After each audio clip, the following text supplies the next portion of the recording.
Hey brothers, this is Bertrand Bailey. Look, I'm excited about this weekend. Last weekend was phenomenal.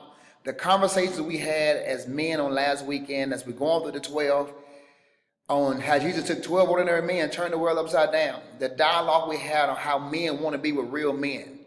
You want to be able to talk to other men in dialogue with other men and not your business get out. Trust other men. Be real about what you're going through, your experience, to be able to say, I don't feel strong today for myself or for my family, and not be judged by it. What an awesome time we had on last Saturday. It's only going to get better. This is our third hour, which means we only have 9 hours to go after this weekend. And this weekend, as you all see here on your screen, we're going to talk about Jesus and 12 disciples. You read this. I want you to find 2 of the disciples and do, a little study on 2 of the disciples. Google them. You may Google Thomas, or you may Google Bartholomew. Thomas was the one who doubted Jesus. You may Google Matthew. He was a tax collector.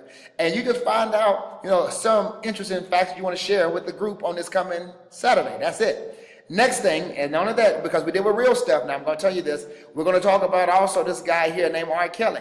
He has a song called I Admit. It is 19 minutes and 11 seconds. It's long. But man, this man was at the height of his career. He was at the height of his life.